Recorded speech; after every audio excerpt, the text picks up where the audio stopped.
Siku hii ya leo nataka ujiulize swali ama ujaribu kukumbuka kama kuna wakati umewahi kuwa labda kwenye shida ambayo ilifanya hata wale ambao wanakupenda kwa sababu moja ama nyingine wakakuondokea,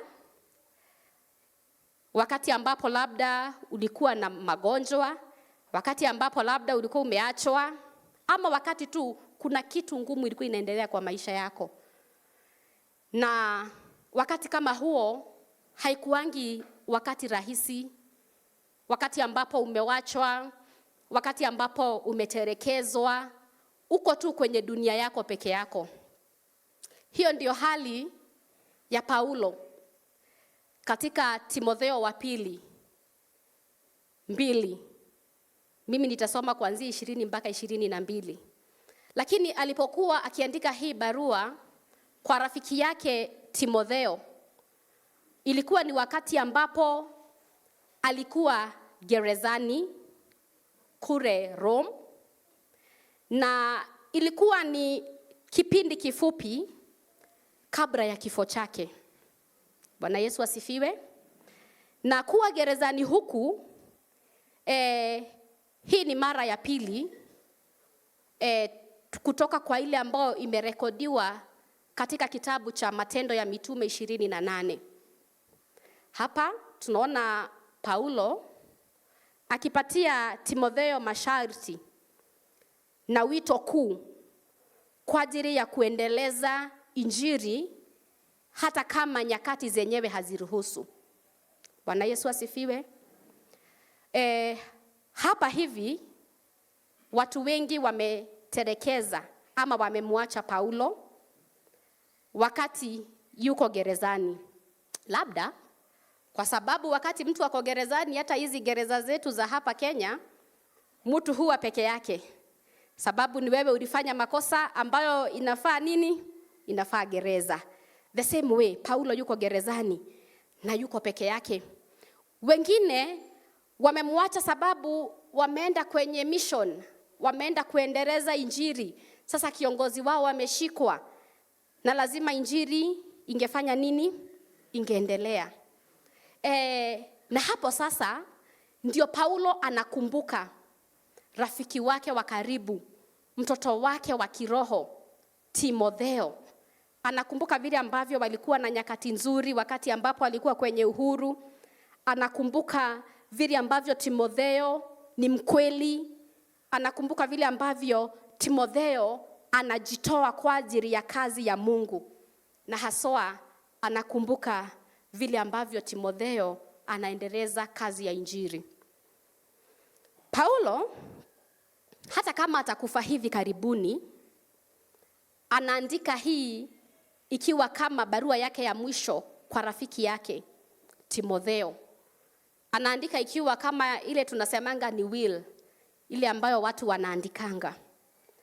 Na namshauri Timotheo kusimama imara, na namuomba aje amuone angalau kwa mara ya mwisho kabla hafariki. Hiyo barua najaribu kuimagine Paulo akiandika kama alikuwa analia ama state ya akili yake ilikuwa nini. Sababu anamuomba, njoo utembee unione kwa mara ya mwisho. Na hata kama kifo cha Paulo kiko karibu, hajui kitakuwa ni siku gani ama ni wakati upi. Yaani anakaa tu kujiandaa, lakini hajui, haelewi itakuwa ni siku gani. Kwa hivyo Paulo anamuomba Timotheo akuje na vitabu vyake, aletee Paulo vitabu vyake na vitu zingine ili aendelee kuandika mpaka mwisho. Bwana Yesu asifiwe. Na Paulo akanitia nguvu. Ati hata kama nyakati ni ngumu, hata kama unajua unaenda kukufa sababu ya imani, hautakaa tu hapo ungoje kifo. Lazima kuna kitu utakuwa unafanya. Bwana Yesu asifiwe. Paulo alichagua kuandika mpaka mwisho, na ndio maana siku hii ya leo tuko na vitabu vingi ambavyo Paulo aliandika. Tunaweza kusoma, sababu hakukaa hapo kungoja nini? Kungoja kifo. Siku hii ya leo Bwana ameweka ujumbe ndani yangu katika Timotheo wa pili 2:20 mpaka 22, wenye mada chombo kinachofaa kutumiwa na Bwana. Chombo kinachofaa kutumiwa na Bwana. Niko tayari hata mimi kusikia hiki chombo ambacho kinafaa kutumiwa na Bwana ni chombo cha aina gani. Timotheo wa pili 20 mpaka 22 ninasoma. Katika nyumba kubwa, si kwamba kuna vyombo vya dhahabu na fedha tu, bali pia vimo vyombo vya miti na vya udongo, vingine kwa matumizi maalum na vingine kwa matumizi ya kawaida. Basi ikiwa mtu amejitakasa na kujitenga na hayo niliyoyataja, atakuwa chombo maalum kilichotengwa na ambacho kinamfaa mwenye nyumba, kimeandaliwa tayari kwa kazi njema. Zikimbie tamaa mbaya za ujana, ufuate haki, imani, upendo na amani, pamoja na wale wamwitao Bwana kwa moyo safi. Nilipokuwa nikifikiria mambo ya vyombo vya dhahabu, vyombo vya fedha, vyombo vinavyofaa na vingine visivyofaa, nikakumbuka wakati tulikuwa tunakuwa ama tuna grow up. Mimi nililelewa na nyanya yangu na guka yangu. Sijui kama siku hizi bado hiyo mambo iko. Kuna zile vyombo ambazo tulikuwa tunaweka kwa kabati, indo cia ndiro. Mnazijua? Indo cia ndiro. Sasa hizo vitu hata jikoni kukikuwa vikombe zote zimetoboka, hiyo ya kabati haikuwa inaguzwa. Ilikuwa ni ya kukunyiwa na nani akikuja kutembea? Mgeni. Na mgeni sana sana alikuwaga nani? Pasta. Alikuanga pasta. Na wacha nikwambie, hizo vitu za jikoni zilitutesa. Mpaka waleo nakuanga na childhood trauma. Kwangu hakuna vyombo vya kabati. So, hizi vitu kwa nini zilikuwa zinachaguliwa kuwekwa kwa kabati? Nataka hii picha itokee vizuri na ili neno liweze kufika mahali ambapo Mungu anataka likae. Sasa kama kuna kitu ingine itazuiria neno, si Mungu atusaidie ndio neno lisizuiriwe. Hizi vitu zilikuwa zinawekwa kwa kabati sababu ni mpya, hazijatumika vibaya na ni safi. Hatungetoa kikombe jikoni ikiwa na mauji, hata kama imekunyiwa na pasta. Ikiwa na uji lazima ingesafishwa kwa halafu iwekwe kwa kabati. Haleluya. Bwana Yesu asifiwe. Kwa hivyo ni vitu ambavyo vimetengwa na vimesafishwa. Na hivyo ndivyo Bwana anataka tukue. Na unajua saa ingine hatuchagui mahali ambapo tunazaliwa. Kwa hivyo mahali ambapo tunazaliwa huenda ikawa ulizaliwa ukiwa kama mimi chombo cha udongo. Chombo ambacho hakifai. Lakini habari njema ni kwamba kuna solution ama kuna chaguo. Unaweza kuchagua kuwa chombo cha heshima. Haleluya. Kwa hivyo hata kama ulizaliwa hapa kama Ann Saitoti, chombo kisichofaa, ukazaliwa kwa familia isiyofaa, kupitia damu ya Yesu una chaguo la kuingia kwenye chombo kinachofaa. Na ndio maana siku hii ya leo wengine wetu hata kama hatungependeka, kupitia hiyo damu ya Yesu ambayo inaleta umoja, tunaweza kukua chombo ambacho kinaweza kupendeza. Kwa hivyo usijidharau useme sasa mimi na nilizaliwa tu kwa familia ambayo ijui Mungu, ama nilizaliwa tu uko tu kwenye ulizaliwa. Unajua Mungu alikuwa na uwezo wa kukutoa huko afanye uzaliwe hata kwa kina Sharin Ruto. Na by the way alifanya harusi. Alikuwa na uwezo wa kukutoa huko kwenye ulizaliwa na kupeleke mahali ambapo wewe ukiangalia na macho yako unaona kama ni pazuri. Lakini yeye alitaka uzaliwe mahali ulizaliwa na uzaliwe vile ambavyo ulizaliwa, ili wakati ambapo Mungu atakuwa akikutumia, ili wakati ambapo mtatembea kasafari na Mungu, litaweza kutukuzwa jina lake. Hallelujah. Kwa hivyo in this case Paulo anatumia nyumba kama mfano ama ikiwakilisha kanisa ambalo tunaona, kanisa linaloonekana, ama watu ambao wanajitanisha na Mungu ama wanajiita wa Kristo. Hiyo ndio kanisa, ama hivyo ndivyo kanisa imetumika wapi? Imetumika hapa.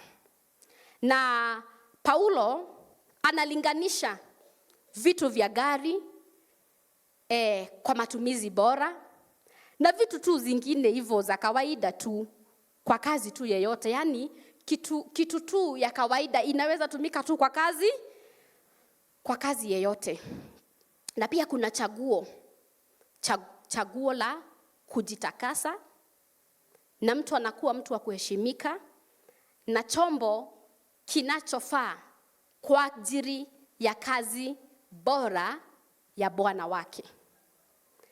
Kwa ajili ya kujitakasa kutoka kwa kile kisichofaa ama kutoka kwa ushawishi mbaya na mafundisho ya uongo. Kwa hivyo kuna wito wa kutenda, the call to action. Zikimbie tamaa mbaya na uzikimbie mambo ambayo hayapendezi Mungu. Sio tu dhambi za kigono, lakini kiburi, majibizano na hasira, anger issues, na pia ubinafsi. Unajua wakati ambapo tumesoma hapo 22, wakati ambapo inasema uzikimbie tamaa za ujanani, ukafuate haki na imani na upendo na amani. Mtu anaweza fikiria tamaa za ujanani, mtu anaweza fikiria ni dhambi za kingono peke yake. Bwana Yesu asifiwe. Lakini tamaa za ujanani kuna aina nyingi ya dhambi, na ndizo hizo zingine zazo nimetaja. Na unajua zingine hatuonangi kama ni dhambi. Sasa kama ile ya ubinafsi, kujipenda, hujakosea mtu, si umejipenda tu. Hatuwezi kimbia kuona kama hiyo ni dhambi. Kiburi si ni kuweka tu boundaries, si ni kutaka tu kukaa vizuri wewe ukiwa wewe. Hatuwezi ona kama ni dhambi. So mwandishi anataka tusione tamaa za ujanani kama ni zile dhambi kubwa zenye mtu akifanya mkuje hapa msikie fulani alifanya, kila mtu anafungua mdomo. Sio hizo tu. Bwana Yesu asifiwe. Kuna dhambi za siri, kuna dhambi za ndani. Mawazo yako yako namna gani? Wakati uko peke yako unafikirianga nini? Wakati mtu akuoni unafanyanga nini? Bwana Yesu asifiwe. Kwa hivyo let us not be, tusikue mistaken kuona dhambi kama ni zile tu dhambi kubwa kubwa tunajua. Kwa hivyo pia kuna wito wa kutenda ambao ni kutafuta. Tutafute uadilifu na haki, imani, upendo na amani, peace. Na pia tutafute jumuiya ambayo tukiwa pamoja nao tutaweza kutafuta mambo haya na pia tutaweza kukamilika. Jumuiya ni kama kanisa. Usikae peke yako, kaa na kanisa, kaa na ushirika, na ili kuendelea mbele Bwana azidi kutusaidia. tukiwa pamoja, hata kwa kuabudu kwa moyo safi. So nikawa nikijiuliza, ni sawa, kuna kujitakasa, kuna kutafuta, na pia hata kama kuna your part ama kuna sehemu yako ya kufanya, kuna sehemu ambayo hautaweza ila tu kwa kuomba Mungu. Bwana Yesu asifiwe. Kwa mfano, tunajikutanga tu katika hali ambazo zinafanya mawazo yetu yataabike. Na wakati ambapo tunataabika, inakuwa ni vigumu hata kusikia Bwana akinena. Kwa hivyo unaweza kuwa unajitaabisha na kuna mambo unaona hauwezi kuovercome. Kwa mfano, nyakati ambazo tunaishi, kuna mambo mingi sana ambayo inatuaddict hata bila kujua, ama tunakuwa na uzoefu hata bila kujua. Hata social media ni moja yazo. Kwa hivyo huenda ikawa unajitaabisha kuacha tabia fulani, wewe peke yako hautaweza. Haleluya. Kuna nafasi ya Mungu. Bwana Yesu asifiwe. Kuna nafasi ya kuambia Mungu, mimi nimekuja, niko na hili tatizo. Niko na tatizo la kuchukia watu. Mungu nisaidie. Sababu unajua, unaweza chukia watu na hata uonyeshangi, lakini wewe mwenyewe unajua, nikiona so and so, sisikiangi kama ninampenda. Kwa hivyo kitu kama hiyo, na kuna kitu hatari kama dhambi ambayo imefichika. Dhambi ambayo imefichika inaweza kukuua anytime. Heri hata dhambi ambayo imetokea, sababu pia tunapoiona tunakusaidia kukuombea. Bwana asifiwe. Hiyo ambayo imejificha ni hatari. Wapendwa, tusikubali kuficha dhambi ndani yetu. Haleluya. Ndio maana Yesu Kristo alikufa msalabani. Ndio maana hiyo damu ilimwagika. Isingekuwa ni juu ya dhambi, Yesu angekaa mbinguni. Haleluya. Kwa hivyo kama kuna hiyo ambayo iko na uko ndani, make it known to God. Ifanye ijulikane kwa Mungu. Mwambie Bwana, mimi nimekuja. Mimi niko na dhambi ya usherati. Usherati nikiangalia imetoka kwetu, nisaidie nipiganie. Bwana Yesu asifiwe. Yeye ni mwaminifu. Anaweza kukupigania, anaweza kukusaidia, anaweza kukusimamisha imara, anaweza kukutumia kwa kila kazi njema ambayo ameweka mbele yako. Haleluya. Na sasa mtu anaweza jiuliza, na sasa hii dhambi, juu nilikuwa nimeokokanga na nimefanya hii dhambi, na pastor wetu anajua nimeokoka, nitafanya aje? By the way, kuna time nikiwa tu ninaongea na watu huko nje, ilikuwa wakati wa evangelism, unasikia mtu anakuambia, mimi nilikuwa nimeokokanga lakini nikaanguka. Lakini nikienda kanisa nasemanga, Bwana asifiwe, nimeoko. Sababu sijui watu watasema ni. Imagine sasa mtu kama Ansaitoti mnajua ameokoka, alafu siku moja pastor aseme kama uko hapo unataka kuokoka njoo mbele, alafu Ansaitoti atokee. Sasa hivyo ndio huyo mtu anasikianga. Anasikia kama ataibika ama atafanya nini. Lakini wacha nikuambie, itakapofika siku ya kesi, mchungaji hatakuwa hapo. Sababu neno la Mungu linasema kila goti litapigwa. Mchungaji hatapiga on your behalf. Wewe mwenyewe utalipiga. Kwa hivyo kama unajua kuko na mambo kama hiyo, wacha kuogopa mchungaji. Sasa mimi nilikuwa ninaambia huyo mtu, hawa watu, sasa mimi juu sikujui na hata sijui kanisa yenu, na by the way hata kama ninakujua sitaenda kukusema, wewe kuja tu mimi nikuongoze kwa sasa ukienda Jumapili utakuwa uko sawa. Bwana Yesu asifiwe. Kuanguka kusikufanye upoteanwe na heaven. Damu ya Yesu ni jipya kila wakati. Kwa hivyo kama hiyo kitu ilitokea, just repent na uambie Mungu akupatie rehema zake. Bwana Yesu asifiwe. Ili itakapofika siku ya kiyama, sababu ukweli ni kwamba itafika. Hata kama si leo na si kesho, ukweli ni kwamba itafika. Bwana Yesu asifiwe. Usifungiwe nje. Na tulikuwa tunajua dada mzuri, tulikuwa tunajua kijana mzuri, tulikuwa tunajua mzee mzuri. Bwana Yesu atusaidie na anisaidie kwanza.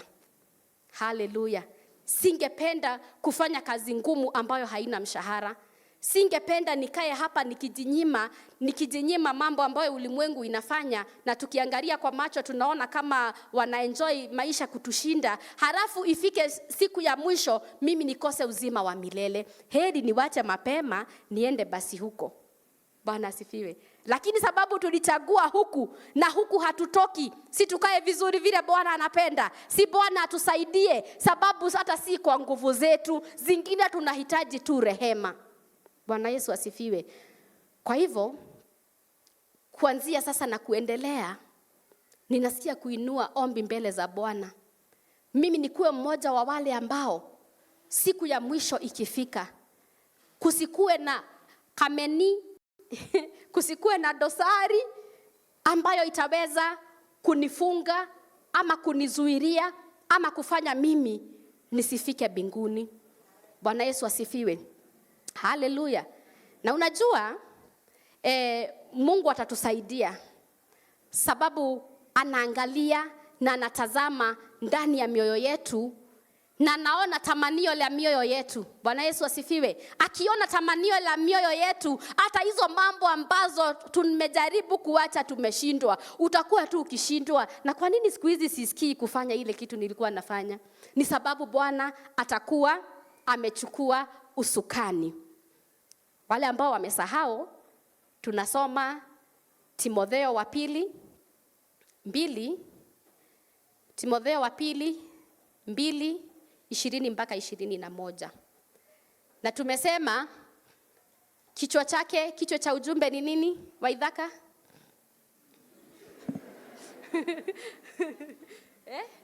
Haya, sasa hivyo msaidie. Chombo. Unajua chombo inaweza kuwa ni kile cha kuvulia samaki. Chombo kinachofaa kwa kila kazi njema. Bwana Yesu asifiwe. Sasa unaona, msisahau tena, chombo kinachofaa kwa kila kazi njema.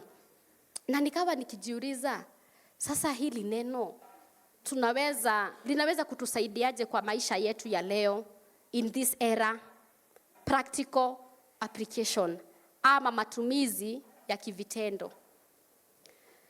Ni vyema kujitathmini ama kujichunguza maisha yako, na utambue ni mambo yepi haya ambayo yanakuvuta chini kiroho. Bwana Yesu asifiwe. Ni vizuri kutathmini na kujua na kuchunguza maisha yako, alafu uelewe ni mambo yepi haya ambayo yanakuvuta nyuma kiroho. Ingine ya pili, nikaona tunaweza kukimbia majaribu. Usikae tu hapo kucheza karata na majaribu. Majaribu inaweza kukuangusha. Kwa hivyo kuna majaribu mengine inatulazimu tukimbie na miguu. Ukiweza imagine kama mimi nikiwa hapa juu. Tuseme hapa chini ni shimo. Nikiita Waidhaka tena atasema namuonea. Tuseme Mbogua hapo chini, na mimi niko juu. Mimi ninajaribu kumvuta. Ninapomvuta, kama ana nguvu kunishinda sababu yeye ako chini, mimi am not stable enough. Lakini yeye akiwa chini anaweza kunivuta nitoke juu. Nimfuate wapi? Nimfuate kwa shimo. Ninamaanisha nini? Usione kwenda kwa klabu useme tu mimi ninaenda kukunywa soda alafu nitoke. Utakunywa soda leo na kesho itakuita sababu ya chenye uliona huko, na kesho I can tell you utakunywa pombe. Haleluya. Usijaribu kutishana na majaribu. Ukijaribu kuzionyesha vile wewe uko na stamina, potea mapema na mapema. Sababu huenda ukajiambia uko strong enough, lakini ukweli ni kwamba hiyo majaribu inaweza kukuangu. The same with hizo dhambi zingine zote. Kwanza dhambi ya usherati, hiyo ni dhambi ya kukimbilia na miguu. Hiyo ni dhambi ya kutoroka na miguu. Namba ya 3, jenga tabia njema. Build good habits. Na ujaribu kupractice tabia nzuri kama kindness. Kindness ni huruma, kuwa na imani kwa Mungu, kupenda wengine na kuwa na hali ya amani na watu wote, ama kuwa na amani. So wakati ambapo utakimbia hizo tabia mbaya, ama wakati ambapo utakimbia majaribu, si kukimbia tu, kuna kukimbia na pia sasa kuna kufanya what is right, kile ambacho kinafaa, na ili sasa uzidi kuendelea katika njia ambayo inafaa. Nambari ya 4 katika matumizi ya kivitendo, chagua vizuri marafiki. Choose wisely your friends. Ama chagua vizuri wale ambao unahusiana na wao. Tumia muda wako na marafiki ambao wanakutia moyo katika safari ya wokovu. Usitumie muda wako na wale wanasema wokovu ni ngumu, haiwezekani. Ama wale ambao wanasema ati kanisani hakuna Mungu. Sasa kama Mungu hayuko kanisani, yako wapi? Usitumie muda wako na wale ambao wanasema niliacha kanisa, si kuacha Mungu. Hakuna vile unaweza kuwa na Mungu na uendagi kanisa. Sababu wakati ambapo unafika kwa ule mlango, uko karibu na nje ama uko karibu na ndani? Uko karibu na nje, si ndivyo? Kwa hivyo pia tuchague vizuri. Hata sisi si vijana peke yao. Hata sisi kuna wale wa mama ama wazee ambao wanasemanga kwa kina ndoa hakukaiki. Wanasemanga kwa kina ndoa hakukariki. Sasa sisi kama watu wa Mungu ambao tunataka kutumika kwa kila kazi njema, wakati ambapo tunaambiwa ya kwamba tuchague vizuri, hawa ni watu ambao tunafaa. Kama hatuwezi kuwasaidia, ni vizuri kuwaondokea. Bwana Yesu asifiwe. Haleluya. Na ili tuweze kusonga mbele jinsi ambavyo inafaa. Kwa hivyo tunafaa kuwachagua wale ambao tunahusiana na wao vizuri, na ili tuweze hata kumake decisions, maamuzi ambayo yanafaa. Mambo ya kunote better ama mambo ya kukumbuka vizuri. Talanta yako ama talanta yangu na utajiri wangu ama mahali ambapo nimetoka, hiyo Mungu haangalii hiyo ati ndio ajue umuhimu wangu katika kingdom ama katika ufalme wake ama katika kazi yake. Haangalii talanta yangu, haangalii mimi nilizaliwa wapi, haangalii utajiri wangu, haangalii hata kama mimi ni mweusi ama mimi ni mweupe, haangalii kama mimi ni mrefu ama mimi ni mfupi, lakini anaangalia utayari. Bwana Yesu asifiwe. Anaangalia utayari. Je, uko tayari nikutumie? Na kuwa tayari ni kuachana na dhambi, ni kukimbia hizo tamaa mbaya, na ni kuomba utakaso. Kitu cha pili, utakatifu wa kweli, true holiness, inahitaji njia mbili. Njia ya kwanza ni kuacha kufanya mabaya, na si kuacha tu kuacha mabaya na ufanye kitu kingine yoyote. Unawacha mabaya na unaanza kufanya what is right. Unaacha mabaya na unaanza kufanya kile ambacho ni kinafaa ama kile ambacho ni kizuri. Kwa mfano, kama ulikuwa wewe ni mtu upendi watu, unawacha kuchukia watu, unaanza kupenda watu. Sababu wakati ambapo utaacha na hauingii kwa njia ambayo inafaa, ukiacha kuchukia watu na hauanzi kupenda watu, utakaa tu hapo kwa hiyo state, halafu utajikuta tena umerudi wapi? Umerudi upande ule. Wakati ambapo utaokoka na uendi kanisani, utajikuta tu pole pole umerudi nyuma. Kwa hivyo unaacha kufanya kile ambacho hakifai na unaanza kufanya kile ambacho kinafaa. Haleluya. Na karibu kumalizia, hauna nguvu ya kuamua wewe ni chombo cha aina gani. Sababu kama vile niliwaambia hapo mwanzo, hatuchagui mahali ambapo tunazaliwa. Kwa hivyo unaweza kosa nguvu ya kuchagua wewe ni chombo cha aina gani, uwe ni cha udongo ama ni cha mbao ama ni cha dhahabu ama silver. Lakini habari njema ni kwamba unaweza kuchagua kuwa safi. Bwana Yesu asifiwe. Unaweza kuchagua kuwa safi. You can choose to be clean. Haijalishi ulizaliwa wapi. Haijalishi ulilelewa wapi. Haijalishi ulisomea wapi. Bwana Yesu asifiwe.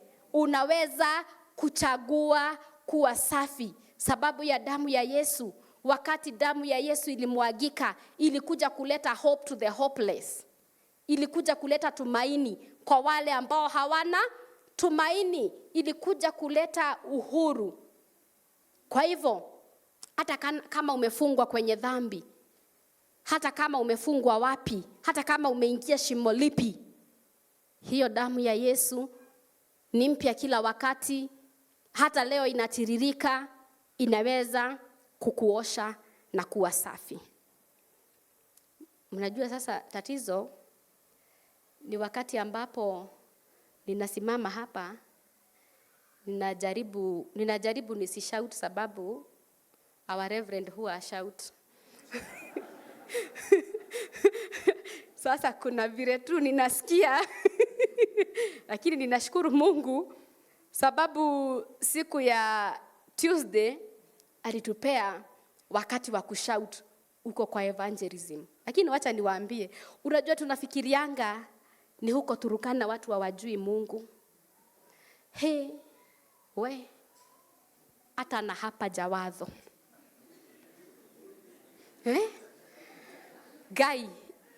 Guys, imagine mtu mnamwambia kuhusu Yesu anakuuliza huyo ni nani?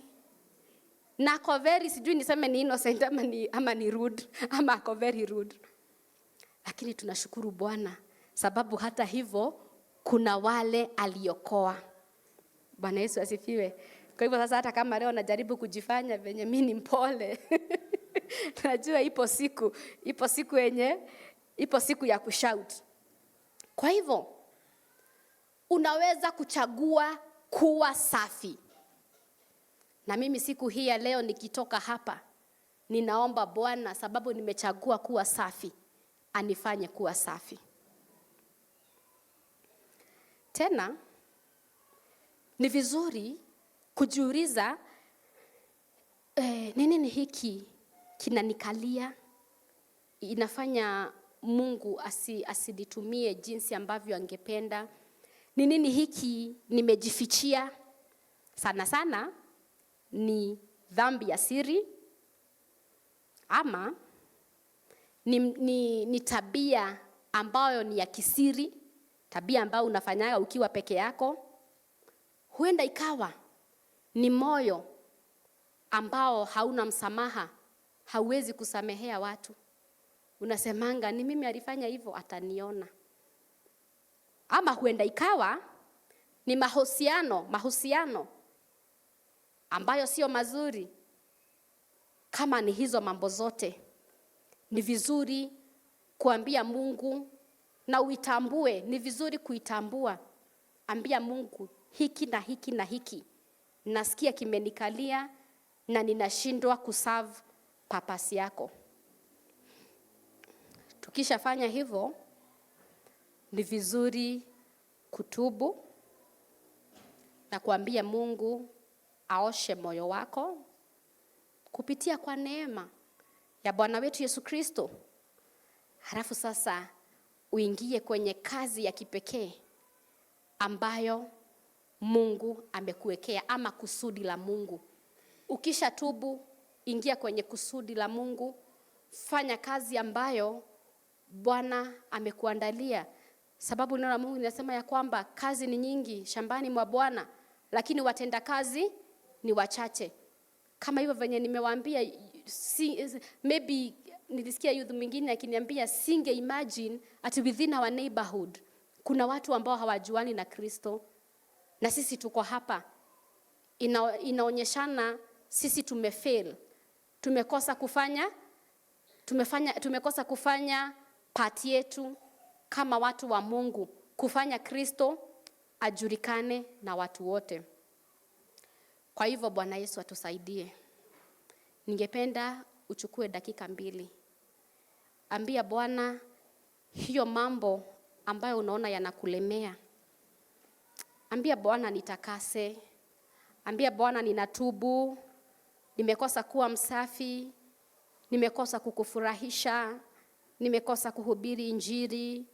Nimekosa kukaa vile ambavyo ungependa. Na ili Bwana kuanzia sasa ukanipatia neema ya Bwana wetu Yesu Kristo. Na ili niweze kukaa vile ambavyo ungependa.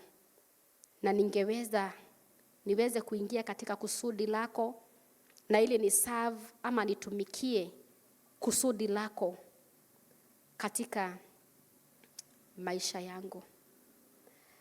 Na sijui kama wewe uko hapo na wewe ni mmoja wa wale ambao Bwana Yesu ametumana siku ya leo sababu yako.